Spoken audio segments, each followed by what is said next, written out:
이번에는요 행정 절차론이고요.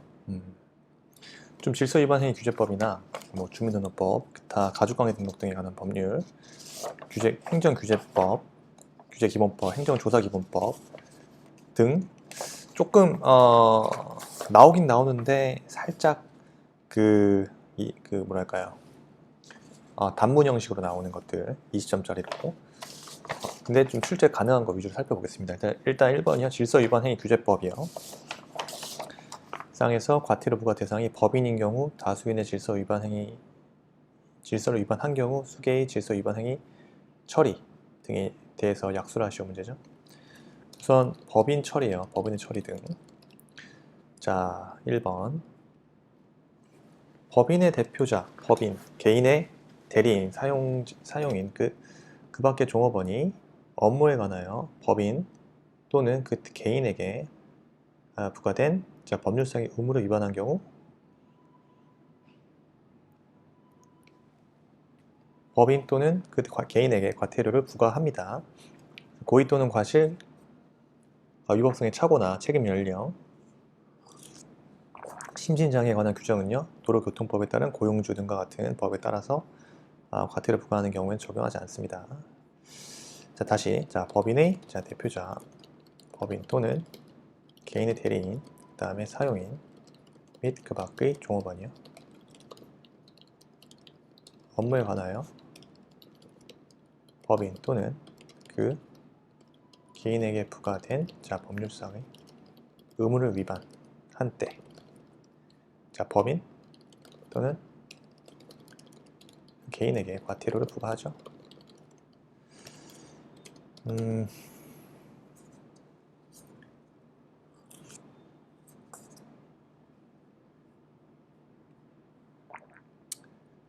그래서 고의 또는 과실이라든가 위법성의 착오, 책임 연령, 심신장애에 관한 규정은 도로교통법에 따른 고용주 등을 같은 법에 따라 과태료를 부과하는 경우에는 적용하지 않고요. 그렇죠? 고의 또는 과실, 위법성의 착오, 책임 연령, 심신장애 규정은요. 도로교통법 다른 고용주 등을 같은 법에 따라 과태료 부과하는 경우 적용하지 아니합니다. 다수인의 질서 위반 행위 가담이요. 2인 이상인 경우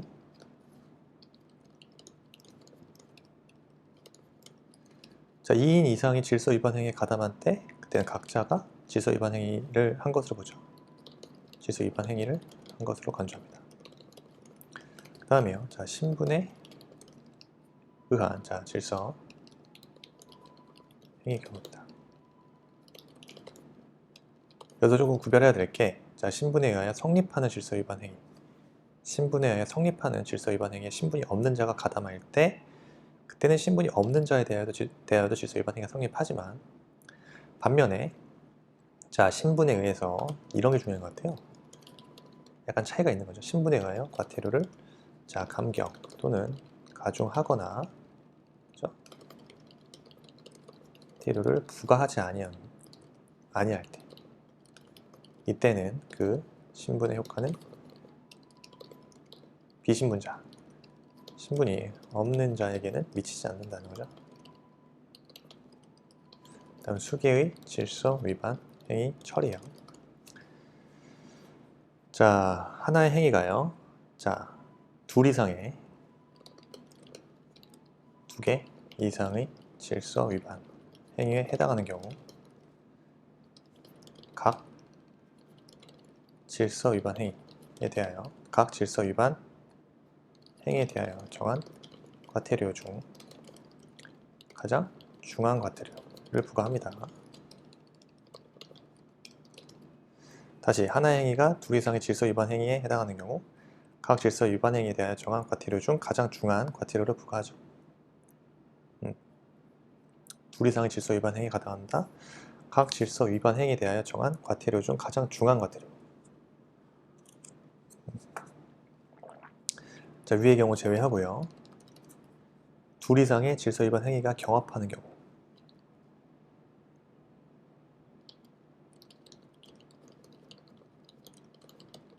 경합하나 각 질서 위반 행위에 대하여 정한 과태료를 각각 부과합니다.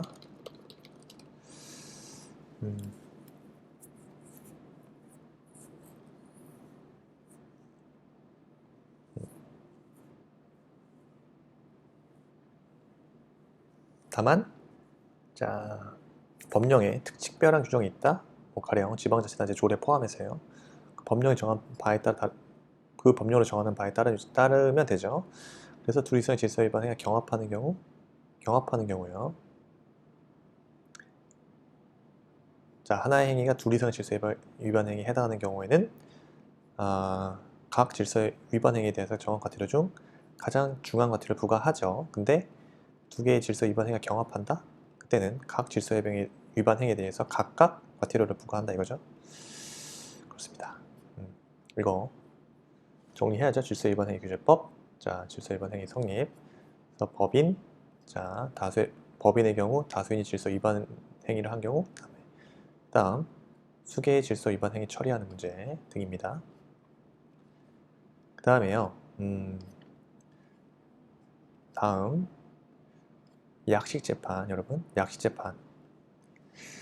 질서 위반 행위에서 약식재판.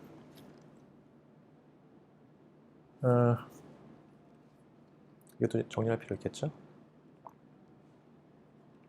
우선 원칙입니다.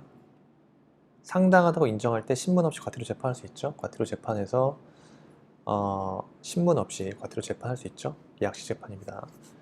그래서 확정은요. 기간 내 이의 신청이 없다. 그죠? 확정. 자, 원칙. 자, 법원은 자, 상당하다고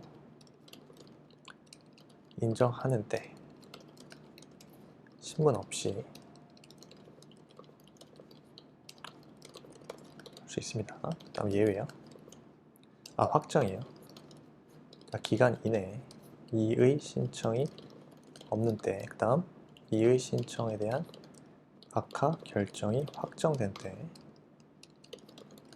그 다음 당사자 또는 검사가 이의 신청을 취하한 때, 그렇죠? 기간 이내에 이의 신청이 없거나 이의 신청에 대한 각하 결정이 확정되거나 당사자 또는 검사가 이의 신청을 취하한 때입니다. 그죠? 이의 신청이요. 기간, 그다음에 방식, 취하, 각하, 그죠? 일단 이의 신청 기간이요. 기억해야죠. 검사는요. 당사자와 검사는 약식 재판의 고지를 받은 날부터 7일이죠. 이의 신청 가능하죠. 할 수 있죠. 검사는 필요한 경우에 이의 신청 여부에 대해 행정청의 의견 청취할 수 있고요. 경우에는 이의 신청 여부에 행정청의 의견을 청취할 수 있죠. 다음, 요 약식재판의 당사자 검사는 그 약식재판 고지를 받은 날부터 7일 이내. 요거는 불변기간입니다. 불변기간. 그 다음 당사자와 검사가 책임질 수 없는 사유로 자, 기간을 지킬 수 없다. 그 사유가 없어진 날로부터 14일 이내 이의 신청할 수 있습니다. 다만 그 사유가 없어질 당시 자, 외국에 있던 당사자에 대하여는 30일로 합니다. 30일.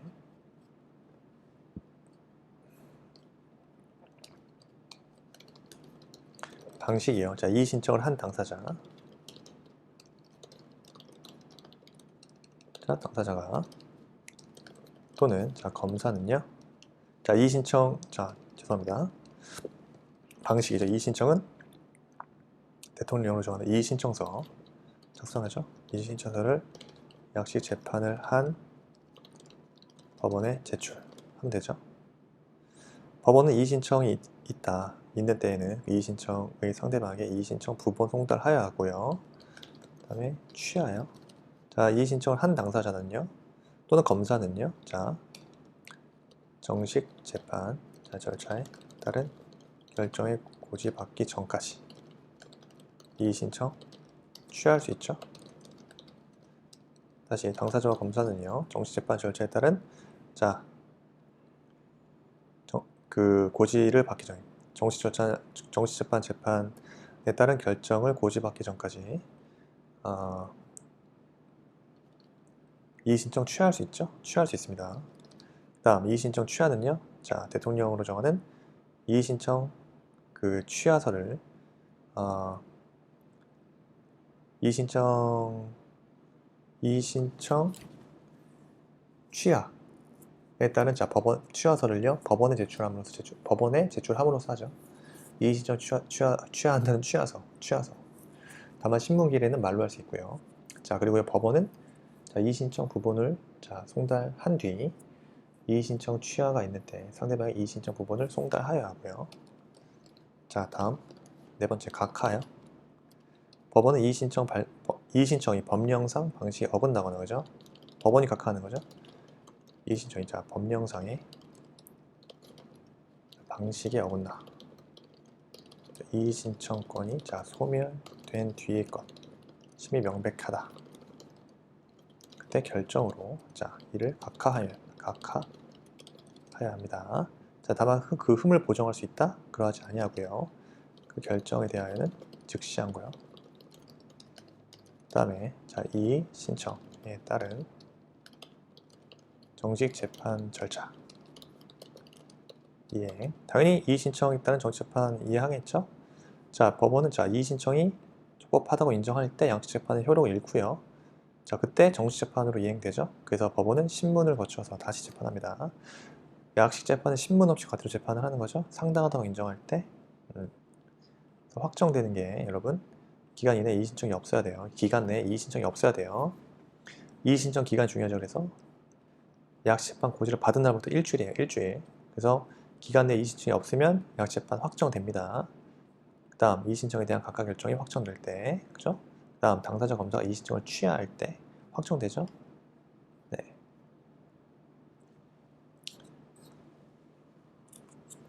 이의신청 절차, 기간 방식이요. 그죠? 취하. 정식재판 절차에 따른 결정을 고지받기 전까지 취하할 수 있고요. 각하. 그죠? 법원이 이의신청 법령상 방식이 어긋나거나 이의신청권이 소멸된 뒤의 것임이 명백한 경우 결정으로서 각하합니다. 결정으로서 이를 각하하여야 합니다. 그 결정에 대해서는 당연히 즉시 항고할 수 있죠. 그 다음 이의신청이 있다, 적법하다고 인정할 때 양식재판 효력을 잃고 법원은 신문을 다시 거쳐서 정식재판으로 이행합니다. 다시 재판한다 이거죠. 신문을 거쳐 다시 재판한다. 그 다음에요. 이거 행정조사죠. 행정조사기본법. 행정조사기본법에서 2019년도에 기출유사 사례가 됐죠. 2019년도에 행정조사 기본 원칙과 하자에 있는 행정조사 이에 따른 처분, 이게 나왔습니다. 그래서 또 나오긴 쉽지 않죠. 행정조사기본법이 또 나온다는 거는 쉽지 않지만 여기에서는요, 똑같은 문제는 아니에요. 행정조사. 근데 만약에 행정조사기본법은요 2018년도 나왔어요. 현장조사 절차 제한이. 그리고 2016년, 2017년도 안 나왔거든요. 2015년도에 나왔어. 그리고 2013년도에 나왔어. 그러니까 2년에 한 번꼴로 나오는 건데 2018, 19가 나왔단 말이에요. 그래서 올해도 3년 연속으로 나오기는 솔직히 행정조사기본법은 쉽지 않습니다. 쉽지 않아요. 쉽지 않습니다. 솔직하게 말씀드리면. 그런데 사람 일은 모른다. 그죠? 그것도 정리 한번 해보죠. 행정조사기본법. 40분짜리 사례가 나왔네요. 행정청은 A가 경영하고 있는 유흥주점이 청소년을 유흥접객원으로 고용하고 있다는 신고를 받고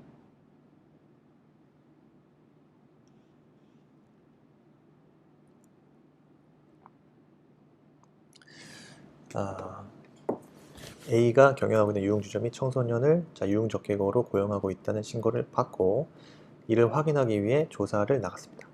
조사원은요, 주점에 21시에 도착해서 입회인 없이 사무실 내 장부 등을 조사를 위해 수거하여 갔습니다. 장부 등을 살펴본 결과 청소년 B가 당시에 유흥접객원으로 일하고 있다는 명백한 증거를 찾아내어 이에 영업허가 처분을 취소하였습니다. 자, 취소 처분 효력을 검토하시오.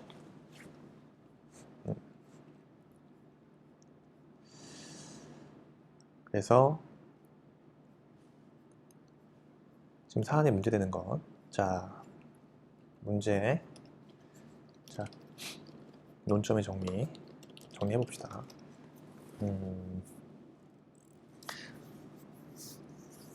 일단 그 행정조사 방법 중에 여러분 지금 이페인 없이 21시에 도착해서, 그죠?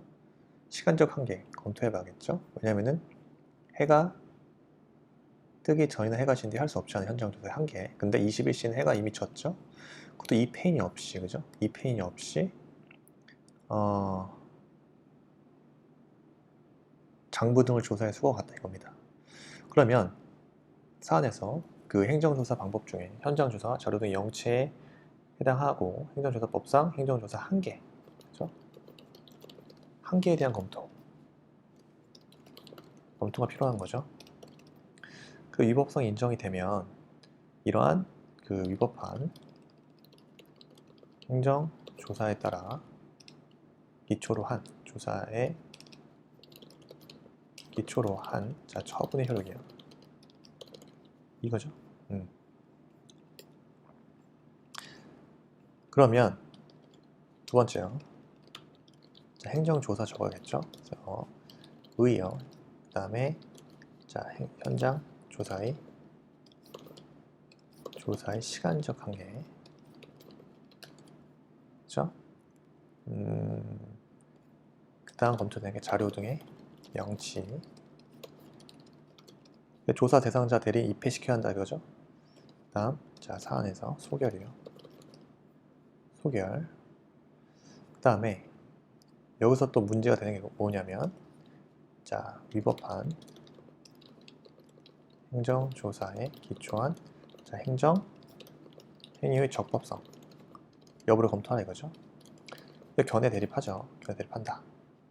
그래서 학설 입장 뭐가 있죠? 위법한 행정조사이기 때문에 행정행위 그때 승계가 어떻게 된다? 부정된다. 부정적. 그래서 행정행위는 적법하다. 별개 제도라는 거죠. 그 행정조사와 그에 기초한 행정행위는 별개의 제도다. 행정조사 위법이 곧 행정행위를 위법하게 만들지 않는다. 그래서 행정행위는 원칙적으로 적법하다는 입장. 그 다음에 승계, 긍정설. 그럼 행정행위 위법설이 되는 거죠. 별개 제도 맞다. 그렇지만 전체적으로 하나의 행정과정을 구성한다. 이런 식으로. 그래서 행정조사에 중대한 위법 사유가 있으면 행정행위도 위법하다. 그래서 검토해봐야겠죠. 뭘로 검토하냐? 그죠? 뭘로 검토하실 거예요? 당연히 행정조사의 위법성은 이를 기초로 내린 처분에도 승계된다. 그래서 승계 긍정설 입장으로 검토하시고요. 다음 사안의 해결이에요. 그래서 행정조사는 자 뭡니까? 자료 등의 명치의 한계를 위반한 자 위법한 행정조사에 해당하죠. 이러한 행정조사 기초로 한 처분이죠. 처분에도 그 위법성이 승계된다. 따라서 본사에서 영업정지 처분은 위법하다. 이렇게 봐야겠죠. 실무에 나가면 아마 이런 것들 진짜 많이 다루실 것 같은데요. 네. 자, 이런 거에 흥미를 느끼시는 분들은 이제 행정사 일이 맞는 거죠. 네, 이런 데서 막 흥분 느끼시는 분들, 짜릿짜릿해 이런 분들은 행정사가 되셔도 아주 훌륭하게 업무를 수행하실 것 같다. 네. 그래서 행정조사 여러분 개념이요. 자, 행정기관이 자 정책을 결정하거나 직무를 자 수행하는데 필요한 정보나 그죠? 자료를 수집하기 위해서 현장 조사, 문서 열람, 시료 채취 하거나 자 조사 대상자에게 자 보고 요구 그 다음에 자료 제출 요구 및 자 출석 진술 요구를 행하는 활동이죠. 그렇습니다. 그래서 현장 조사의 시간적 한계요. 원칙과 예외가 있죠. 네, 잘 써줘야겠죠. 다시 개념 다시 한번 볼게요. 행정기관이 정책을 결정하거나 직무를 수행하는 데 필요한 정보나 자료를 수집하기 위하여 현장 조사나 문서 연락, 그 다음에 시료 채취 등을 하거나 조사 대상자에게 자, 보고 요구, 자료 제출 요구, 그 다음에 출석, 진술 요구를 행하는 활동을 행정조사라고 하죠. 자, 원칙이요. 현장 조사는 해가 뜨기 전이나 해가 진 뒤에는 할 수 없다는 거죠. 할 수 없다. 예외요. 예외. 조사 대상자의 동의가 있는 경우, 그죠? 그건 할 수 있죠. 그 다음, 그 시간이 사무실 또는 사업장 등의 자, 업무 시간에 행정 시간을 실시하는 경우죠. 그 다음, 해가 뜬 후부터 해가 지기 전까지 자, 행정 조사를 자, 실시하는 경우에 조사 목적의 달성이 불가능하거나 또 증거인멸의 우려로 인하여 자, 조사 대상자의 자, 법령들의 위반 여부를 확인할 수 없다. 이거죠? 이때는 시간적 한계 예외에 해당한다. 그렇죠? 그 다음에 자료 등의 영치 문제예요. 영치. 이때 조사원이 자 현장 조사 중에 자료, 그 다음에 서류, 자, 물건 등을 자 영치하는 때에는요 조사 대상자 또는 그 대리인을 입회시켜야 됩니다. 입회시켜야 됩니다. 자, 조사원이 영치를 자, 완료한 때에는요 영치 조서 두부 작성하여 입회인과 함께 서명 날인하고 그중 일부를 자 입회인에게 교부하여야 합니다. 다시 현장 조사 중에 자료, 서류, 자 물건 등을 영치하는 때 조사 대상자 또는 그 대리인을 입회시켜야 하죠. 자, 조사원이 영치를 완료하는 때는요 영치 조서 두부 작성해서 입회인과 함께 서명 날인하고 그중 한 부를 입회인에게 교부하여야 합니다. 그렇죠? 소결. 지금 조사원이 자 본사안에서 어떻게 언제 일어났죠? 21시 사업장 등의 업무 시간 행정조사를 실시하는 경우 이게 유흥적 경우이죠. 21시 예를 들어서 사무실 사업장 등의 업무 시간 업무 시간에 그죠? 업무 시간에 그렇게 행정 시간을 실시하는 경우 이게 무슨 말이죠? 행정 시간을 실시하는 행정조사죠. 죄송합니다. 업무 시간에 그 현장 조사죠. 근데 업무 시간이었던 거예요. 21시는 예를 들면 그러면 그 현장 조사를 실시하는 경우에는 이때 현장 조사상 시간적 제한에 문제가 없지만 뭐가 문제죠? 입회인 없었죠. 입회인 없이 자 입회인 없이 자, 사무실 내 장부 등을 조사하기 위해 수거한 것은 자료 등의 영치를 위한 절차상 제한에서 벗어난 위법한 행정조사에 해당한다 이거죠. 그래서 문제되는 게 이제 위법한 행정조사에 해당한다. 근데 이를 기초해서 자 행정행위에 적법성 요구. 이를 바탕으로 자 청소년 B가 당시 유흥적객으로 일하고 있다. 명백한 증거 찾아내서 영업허가 처분 취소했다. 그래서 위법한 행정조사에 기초한 영업허가 처분 취소 처분이 적법한지 견해 대립합니다. 대립하겠죠? 행정조사는 자 기본적으로 행정행위 결정을 내리기 위한 준비작용으로서 그 조사 그 자체를 목적으로 하므로 자 반드시 행정행위 결정의 선행 요건으로는 볼 수는 없지만 준비작용이죠. 조사 그 자체를 목적으로 하기 때문에 반드시 행정행위 결정의 선행 요건으로 볼 수는 없지만, 자, 행정행위와 관련성을 갖는 경우가 많죠. 대부분이죠. 그래서 행정조사 과정에서 자, 준수하여야 할 한계를 위반하는 등 위법한 행정조사가 실시된 경우에 자, 그에 근거하여 내려진 행정행위의 그 위법성이 승계되어 행정행위 결정까지도 위법하게 볼 수 있는지, 그때 그 여부에 대해서 견해가 나뉩니다. 자, 학설은 승계 부정설과 승계 긍정설이에요. 자, 승계 부정설이라는 것은 말씀드렸죠. 특별히 법령에서 행정행위의 전제 요건을 규정한 경우를 제외하고 서로 별개의 제도라는 거죠. 따라서 행정조사의 위법이 곧 행정행위를 위법하게 만들지는 않지만 행정행위는 원칙적으로도 적법합니다. 그 다음 승계 긍정설. 자, 법령에서 행정행위 전제 요건으로 규정한 경우를 제외하거든요. 서로 별개의 제도 맞지만 양자는 전체적으로 하나의 행정과정을 구성하고 있으므로요. 행정조사에 중대한 위법 사유가 있으면 곧 행정행위도 위법하다고 보는 거죠. 자, 검토. 자, 행정조사와 그에 기초한 행정행위가 별개의 제도라고 할지라도요. 밀접한 관련성은 부정할 수 없잖아요. 그죠?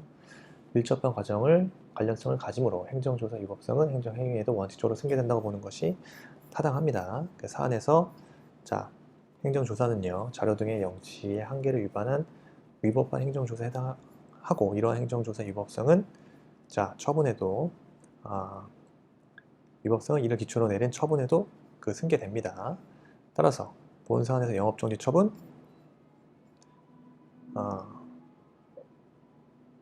영업정지 처분은 어떻게 되는 거예요? 영업정지 처분은 위법하게 되는 거죠. 영업정지 처분은 위법합니다. 됐죠? 네. 올해는 안 나올 거라고 저는 생각해요. 행정조사. 그래서 그래도 혹시 모른다. 여러분 가명정보 데이터 3법 그죠? 말씀드렸죠. 이거 올해 자 개인정보보호법이 개정이 됐어요. 그래서 개인정보에 대해서 가명정보가 추가됐다. 그럼 가명정보에 대해서 서술아 나올 수도 있죠? 나올 수 있지 않겠습니까? 근데 올해 개정이 됐기 때문에 이 가명정보 자체에 대해서 문제를 묻지 않아요. 근데 그 예시를 한번 여러분들 개인정보 비교하시라는 거예요.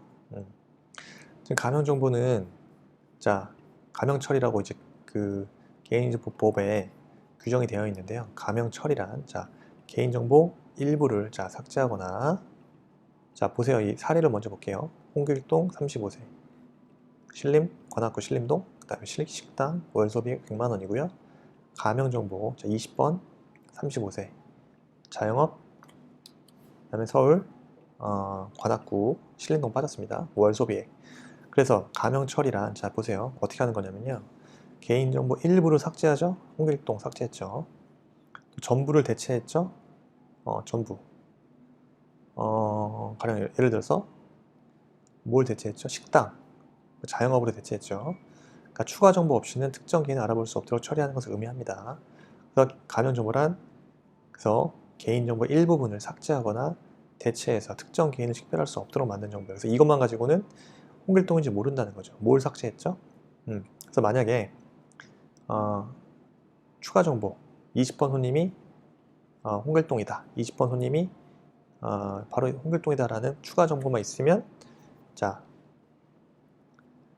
알아볼 수 있는 거예요. 근데 그 추가 정보가 없기 때문에 특정 개인을 알아볼 수 없도록 처리하는 정보. 그래서 이렇게 처리했다는 거예요. 가명정보 처리를.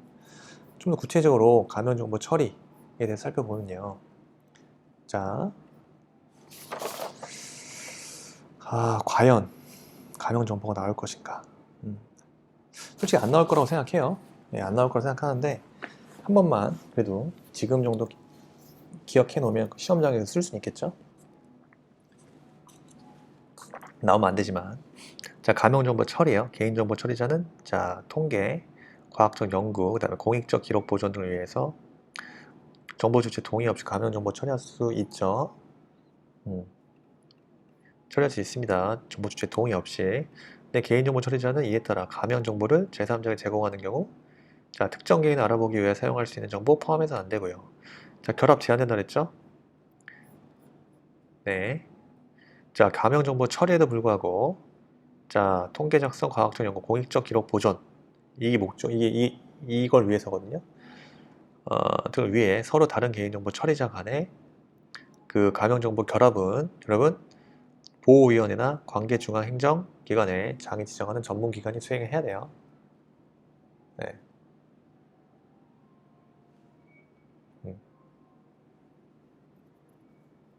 그리고 결합을 수행한 기관 외부로 결합된 정보를 반출하려는 개인정보 처리자는요, 가명정보 또는 다른 정보를 사용하여도 자, 더 이상 개인을 알아볼 수 없는 정보에 해당하는 정보로 처리된 뒤 전문기관의 장을 승인받아야 됩니다.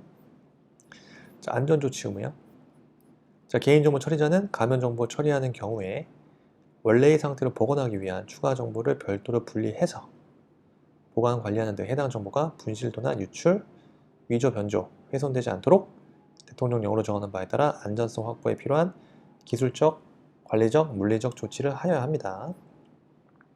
자, 개인정보 처리자는 가명정보를 처리하고자 하는 경우에 가명정보의 처리 목적, 제3자 제공 시 제공받는 자 등 가명정보 처리 내용을 관리하기 위하여 대통령령으로 정한 사항에 관한 관련 기록을 작성하여 보관하여야 합니다.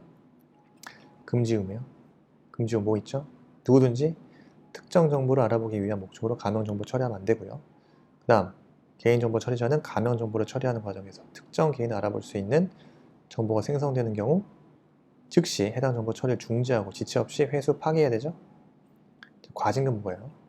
자, 보호위원회는요, 개인정보 처리자가 자, 요 3에 위반해서 자, 특정 개인을 자, 알아보기 위한 목적으로 정보를 처리한 경우 그때 어떻게 돼요? 과징금 때려먹죠. 자, 100분의 3이야. 매출액의 100분의 3. 100분의 3 이하에 해당하는 금액을 자, 과징금으로 부과할 수 있는 거죠. 다만 자, 매출액이 없거나 자, 매출액의 산정이 곤란한 경우 대통령으로 정하는 경우 4억 원 또는 자본금 100분의 3 중에 더 큰 금액 이하로 과징금 부과할 수 있습니다. 그죠? 과징금 부과한다. 전체 매출의 100분의 3 이하에 해당하는 금액을 과징금을 부과한다. 그때 매출이 없거나 매출의 산정이 곤란한 경우 대통령령으로 정하는 경우 4억 원 또는 자본금의 100분의 3 중 큰 금액 이하로 과징금 부과할 수 있습니다. 큰 금액 그 이하로 과징금 부과할 수 있다.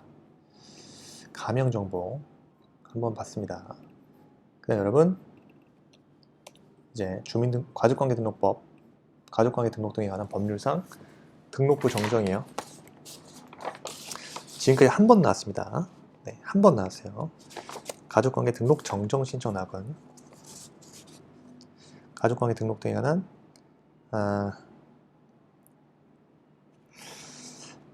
등록부 정정, 법률상 등록부 정정, 등록 정정 신청 나왔기 때문에 이거는 안 나오겠죠? 이번엔 안 나와요. 과감하게 넘어갑시다. 정에 넘어가고요. 단체 소송 확인했죠? 네, 단체 소송 넘어가고 자료 등 영치, 조사권 행사의 제한, 또 행정조사 문제 하고 이유 제시.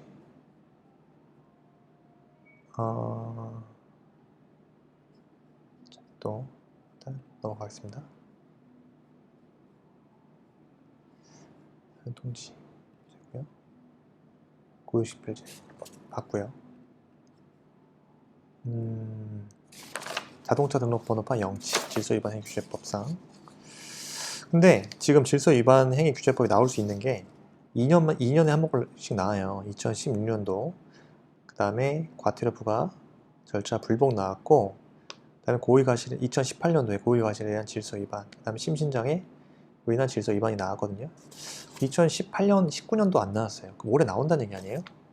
나오잖아요. 그러면 나왔을 때 그죠? 자동차 요 3번 관호사업 제한 그 다음에 고액상습차 체납자에 대한 제재 그 다음에 3번 자동차 관련 영치 요게 나올 수 있겠다. 자동차 그 중에서도 요거 3번 자동차 관련 과태료 자, 보세요. 3번부터 봅시다. 자, 그러면 이거부터 확인할게요. 왜냐면 이게 나올 것 같거든요.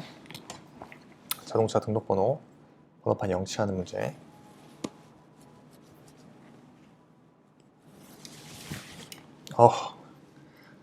여러분들 날씨가 근데 되게 날씨 좋지 않습니까? 지금 날씨가 되게 좋은데 또 서울에 코로나가 아직도 세 자리. 미치겠습니다.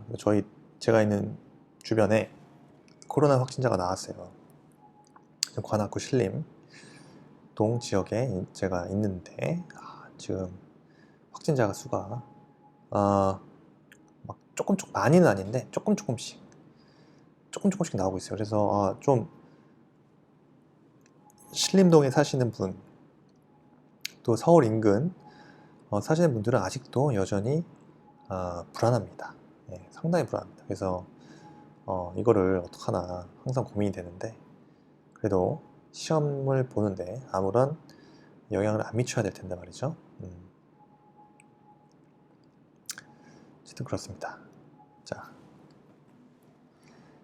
그러면 자동차 관련 과태료 체납자에 대한 자동차 등록 번호판 영치요. 자, 먼저 행정청은요, 이건 조문이니까, 자,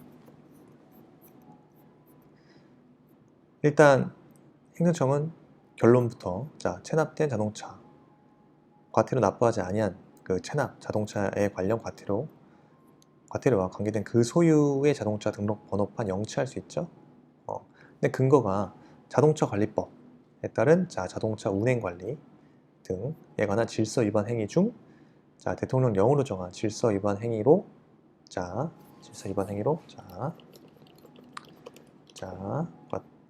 과태료를 납부하지 아니한 자에 대하여 체납된 자동차 관련 과태료와 관계된 그 소유의 자동차의 등록 번호판이죠. 영치할 수 있습니다. 다음 자동차 등록 업무를 담당하는 주무관청이 아닌 행정청이 이에 따라 등록 번호판 영치했어? 지체 없이 주무관청에 등록 번호판을 영치한 사실을 통지해야 되죠. 그 다음에 자동차 관련 과태료를 납부하지 아니한 자가 체납된 자동차 관련 과태료를 납부한 경우, 그죠? 체납 자동차 관련 과태료 납부한 경우, 이때 행정청은요, 영치한 자동차 등록 번호판을 즉시 내주어야 합니다. 그 다음에 행정청은요, 이에 따라 자동차 등록 번호판이 영치된 당사자가 해당 자동차를 생계 유지 목적으로 사용하고 있어 자동차 등록판을 영치할 경우 생계 유지가 곤란하다고 인정할 때, 이런 겁니다. 해당 자동차를 생계 유지 목적으로 사용하겠죠. 사용할 수 있죠. 자동차 등록 번호판을 영치해버리면, 영치할 경우 생계 유지가 곤란하다고 인정되는 경우, 이때 자동차 등록판을 내주고 영치를 일시 해제할 수 있습니다. 일시. 다만 이것도 또 예외가 있어요. 다른 과태료 체납하고 있다? 그러면 얘는 그러하지 않습니다. 그러지 마세요. 다음이요. 이에 대한 규정한 사항 외에 자동차 등록판 등록 번호판 영치의 요건과 방법, 절차, 그다음에 영치 해제 요건, 방법, 절차 및 영치 일시 해제 기간, 요건, 방법, 절차에 관한 필요한 사항은 대통령령으로 정한다는 거고요. 요게 중요하다. 3번. 그 다음에 고액 상습 체납자죠. 고액 상습 체납자에 대한 제재. 고액 상습 체납자에 대한 제재. 법원은요, 검사가 청구에 따라서 결정으로 30일 범위 이내에 과태료의 납부가 있을 때까지 감치할 수 있죠. 체납자를 감치할 수 있습니다. 법인의 경우 대표자 말하고요. 과태료 3회 이상 체납 다음에 체납 발생일로부터 각 1년 경과 체납 금액의 합계 1천만 원 이상. 오, 셉니다. 이상. 인 체납자 중에 자 대통령령으로 정하는 횟수와 금액 이상을 체납한 경우. 그 다음에 과태료 납부 능력이 있음에도 불구하고 정당한 사유 없이 체납한 경우 당연히 감치 처할 수 있습니다. 감치. 자, 그 다음에요. 행정처은요. 과태료 체납자가 위의 사유에 모두 해당하는 경우. 자, 행정처은요. 관할지방검찰청 또는 지청의 검사에게 체납자를 감치 신청할 수 있어요. 신청할 수 있습니다. 그래서 결정에 대해서는 즉시 항고할 수 있고요. 자, 이에 따라서 감치에 처해진 과태료 체납자는요. 동일한 체납 사실로 인해서 재차 감치되진 않죠. 이에 따른 감치에 처하는 재판, 집행, 그 밖에 필요한 사항 대통령 규칙으로 정하고요. 대법원 규칙으로 정하고요. 그렇습니다. 그렇죠? 그리고 관어사업 제한이요. 사업의 정지나 허가 등의 취소 대상, 그다음 사업의 정지나 허가 등의 취소 요구, 과태료 징수 시 관어사업 제한받을 수 있습니다. 자, 3번 중요하다. 그렇죠? 자, 처분 방식 이거 넘어가고요. 청문, 관할과 협조, 좀 중요한 쟁점이죠. 이것도 체크, 행정응원 살펴봐야 됩니다.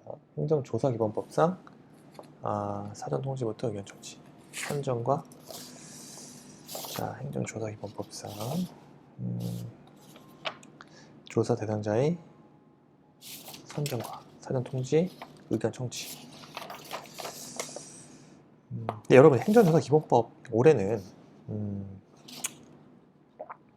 질서 위반 행위 규제표가 나올 것 같아요. 올해는 개인적으로 봤을 때 위에 이제 개인정보보호법도 하나 되고 아니면 행정절차법에 사례 하나 나오고 개인정보보호법 나오고 그죠?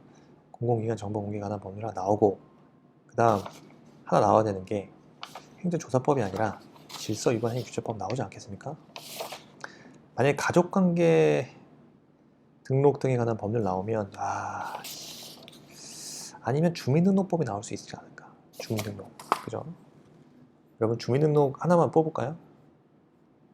재발급이 나와서 2015년 여러분 주민등록이 나온다면 번호, 정정 뭐 이런 거 나오지 않을까요?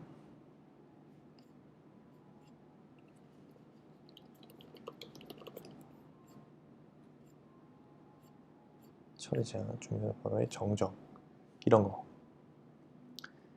보이세요 지금? 주민등록번호의 정정과 변경 이런 문제가 나올 수 있다. 그죠?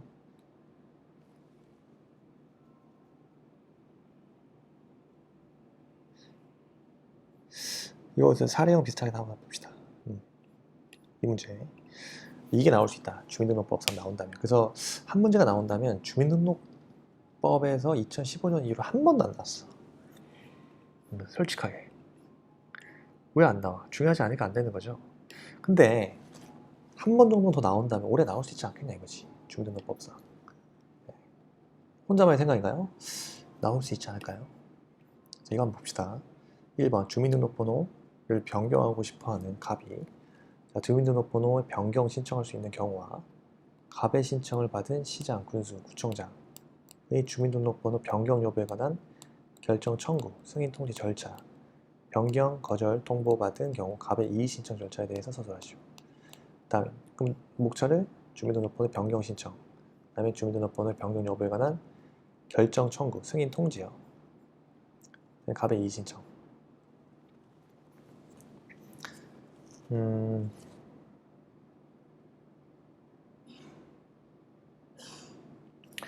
변경, 거절, 통보받은 경우 이의신청.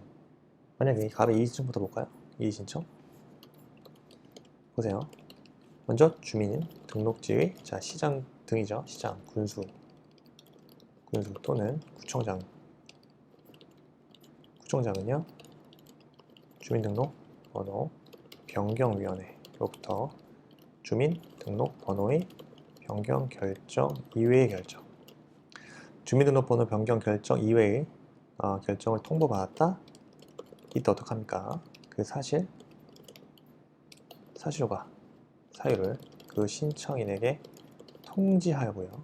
이의가 있겠죠? 이는 신청인은 그 통지를 받은 날부터 30일 이내에 그 시장 등이요. 주민등록지의 시장, 군수 또는 구청장에게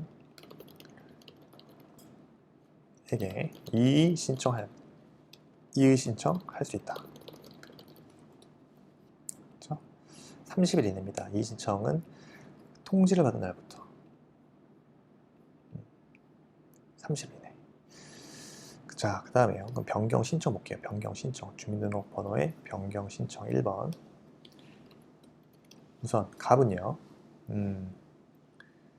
주민등록의 시장, 군수, 구청장에게 다음 아래의 사유에 해당할 때.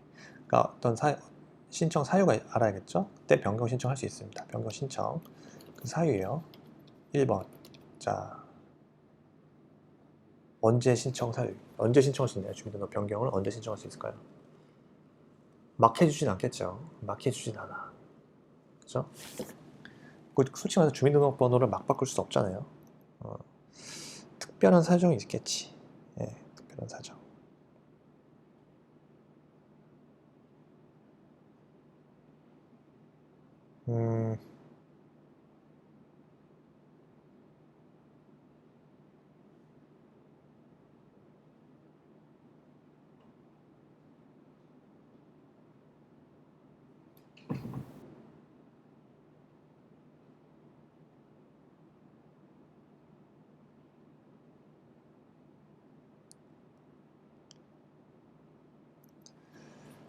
자, 특별한 사정. 그냥 이런 거죠. 유출된 주민등록 번호로 인하여 생명, 신체 위해를 입거나 입을 우려가 있다고 인정되는 사람. 두 번째요. 유출된 주민등록 번호로 인하여 재산에 피해를 입거나, 그렇죠? 입을 우려가 있다고 인정되는 사람. 자, 변경 신청 사유예요. 다시 유출된 주민등록번호로 인하여 생명, 신체를 위해를 입거나 입을 우려가 있다고 인정되는 사람. 유출된 주민등록번호로 인하여 재산에 피해를 입거나 입을 우려가 있다고 인정되는 사람. 그 다음 세 번째, 이런 거죠. 다음의 사유에 처한 사람이 유출된 주민등록번호로 인하여 피해를 입거나 입을 우려가 있다고 인정되는 사람. 가령 이런 사람들이죠. 아동 청소년 성보호에 관한 법률, 피해 아동, 법률에 따른 피해 아동, 성폭력, 성보호에 관한 법률, 피해 아동, 청소년이요. 그 다음 누구? 성폭력 방지 및 피해 보호 등에 관한 성폭력 피해자, 아동, 청소년, 성보호에 관한 법률, 피해 아동, 청소년, 그다음 성폭력 피해자, 그 다음에 성매매 알선 행위의 그 처벌에 관한 법률, 성매매 피해자요. 그 다음에 가정폭력 범죄 처벌 등에 관한 법률, 가정폭력 범죄 처벌 등에 관한 특례법의 피해자. 이런 사람으로서 만약 이런 사람들이 지금 주민등록번호 유출된 주민등록번호로 인해서 피해를 입거나 입을 우려가 있다고 인정되는 사람은 변경 신청할 수 있습니다. 그렇죠?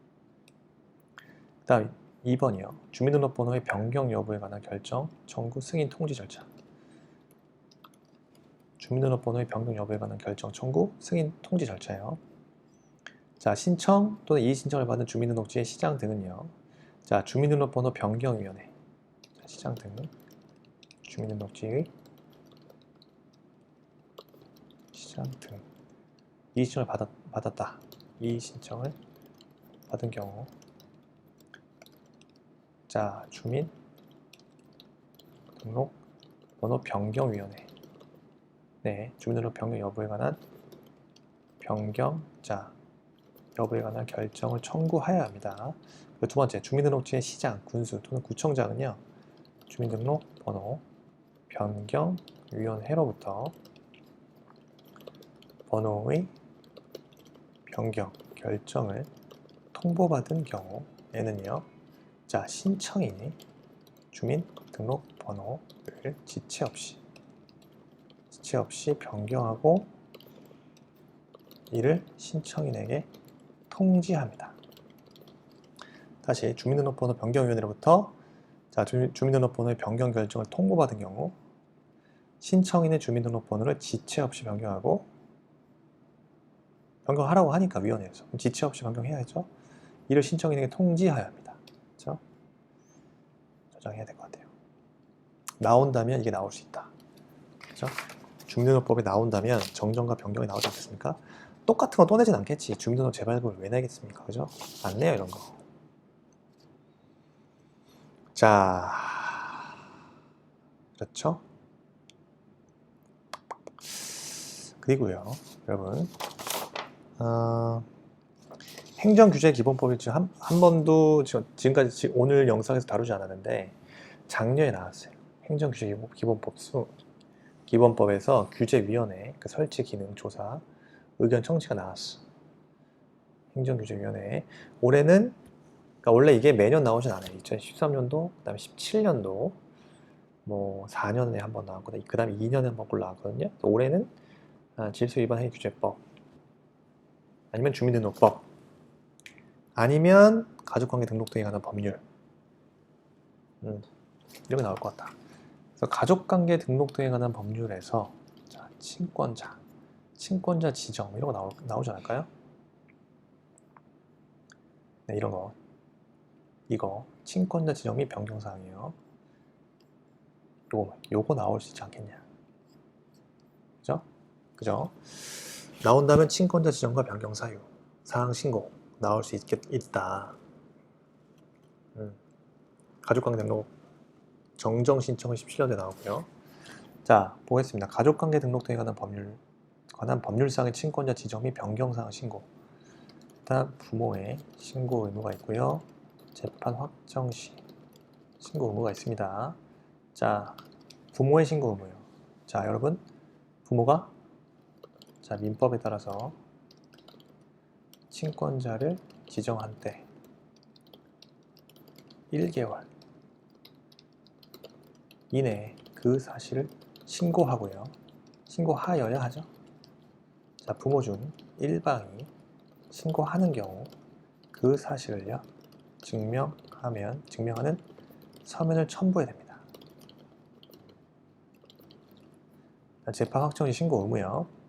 다음 재판 확정된 경우, 자, 재판을 청구한 사람이 이나 그 재판으로 친권자 또는 그 임무를 대행할 사람으로 정하여진 사람이 그 내용을 신고해야 합니다.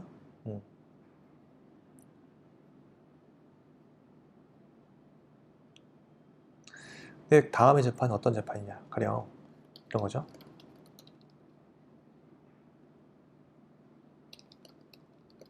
다음의 재판.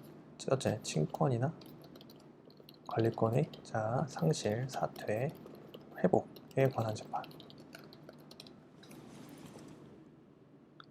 신고합니다. 이때 신고 의무가 있어요. 재판 확정 시. 자, 민법의 규정에 따라 친권자를 정하거나 변경하는 재판. 마찬가지예요. 신고 의무가 있습니다. 민법에 따라 친권자 또는 그 임무를 대행할 사람을 지정하거나 선임하는 재판이에요. 이때 이러한 재판이 확정됐어. 그러면 재판을 청구한 사람이나 재판으로 친권자 또는 그 임무를 대행할 사람으로 정하여진 사람이 그 내용을 신고해야 합니다. 자, 다시 친권이나 권리권의 상실, 사퇴, 회복에 관한 재판, 민법의 규정에 따라 친권자를 정하거나 변경하는 재판, 그 다음 민법에 따라 친권자 또는 그 임무를 대행할 사람을 지정하거나 선임하는 재판 등이죠.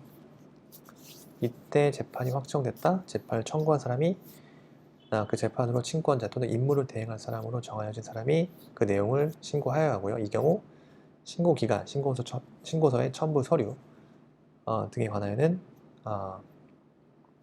제58조를 준용한다. 네. 그렇습니다.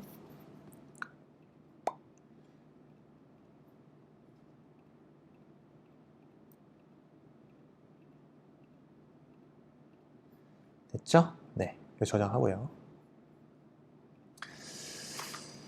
어쨌든 행정규제기본법, 그 다음에 가족관계 등록 등에 관한 법률. 만약에 행정규제기본법이 나온다면 여러분, 규제위원회가 나왔으니까 규제 영향 분석 자체 심사, 이것도 17년도에 나왔어.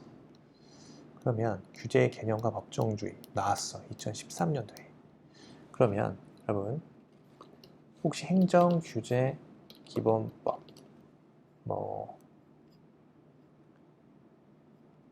위원회 규제 원칙, 이런 일반 원칙이 나올 가능성이 높거든요. 일반적 원칙에 대해서 만약에 나온다면 일반적 원칙에 대해서 쓰시오. 쓸말이 많다고 40점이나 줬네. 네, 그렇습니다. 그래서 행정규제기본법상 규제에 관한 일반적 원칙. 자, 규제 법정주의, 규제 원칙, 규제 등록, 공표입니다. 규제 법정주의, 규제 원칙, 규제 등록 및 공표. 자, 규제 법정주의요. 자, 여러분, 행정규제는요, 자, 법률에 근거하여야 하죠. 법정주의니까. 자, 이때 그 내용은요, 알기 쉬운 용어로 구체적으로 명확하게 규정되어 있어야 합니다. 그러니까 규제는요, 법률에 직접 규정하고요. 세부적인 내용은 법률 또는 상위 법령에 구체적으로 범위를 정해서 위임한 바에 따라서 대통령이나 총리령, 부령, 조례 규칙으로 정할 수 있죠. 다만 법령에서 전문적 기술적 사항이나 경미한 사항으로서 업무의 성질상 위임이 불가피한 사항에 관하여 구체적으로 범위를 정하여 위임한 경우에는 고시 등으로 정할 수 있죠. 고시 등으로. 행정기관은 법률에 근거하지 아니한 규제로 국민의 권리를 제한하거나 의무를 부과할 수 없습니다. 자, 규제 원칙이요. 원칙. 자, 국가나 여러분 지방, 자치, 단체는 국민의 자유와 상의를 존중하라 이거죠. 리스펙. 그리고요, 규제를 정할 때에도 그 본질적 내용을 침해하지 아니하도록 하여야죠.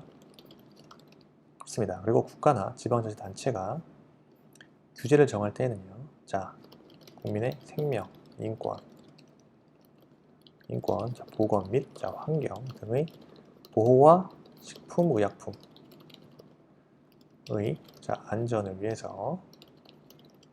위한 실효성 있는 규제가 되도록 해야 합니다. 그 다음이요, 규제의 대상과 수단은요, 규제의 목적 실현에 필요한 최소한의 범위에서 가장 효과적이고 객관성과 그 투명성 및 공정성 확보되도록 설정합니다. 그렇습니다. 규제 대상과 수단은 그 규제 목적 실현에 필요한 최소한의 범위에서 가장 효과적인 방법으로 객관적이고 투명하고 그다음 공정성을 확보되도록 설정하여야 합니다. 그 다음이요, 규제의 등록 및 공표죠. 자, 중앙행정기관의 장은요. 중앙행정기관의 장은요. 자, 소관, 규제의 명칭, 그 다음에 내용, 근거, 그 다음에 처리기간 등을요. 자, 규제 개혁위원회에 등록하죠. 등록하여야 합니다. 그래서 위원회는 위원회는요, 등록된 규제 사무 목록을 작성해야죠. 작성하여 공표하고요. 매년 6월 말까지 국회에 제출하여야 합니다. 그렇죠? 그 다음에요. 위원회는 직권으로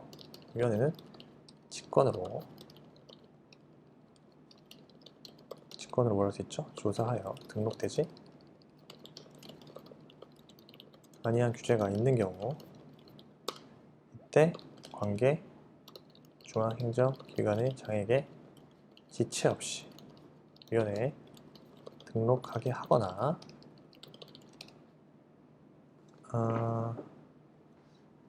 그쵸? 그 규제를 폐지하는 법령 등의 정비 계획을 제출하도록 요구하여야 합니다. 하며 관계 중앙행정기관의 장은요, 특별한 사유가 없으면 없다? 그럼 그 요구에 따라야죠. 규제의 등록 및 공표했습니다. 그래서 위원회는 직권으로 조사하여 등록되지 아니한 규제가 있는 경우 관계 중앙행정기관의 장에게 지체 없이 위원회에 등록하게 하거나 그 규제를 폐지하는 법령 등의 정비계획을 제출하도록 요구하여야 하며 관계 중앙행정기관의 장은 특별한 사유가 없으면 그 요구에 따라야 합니다. 네, 행정규제기본법.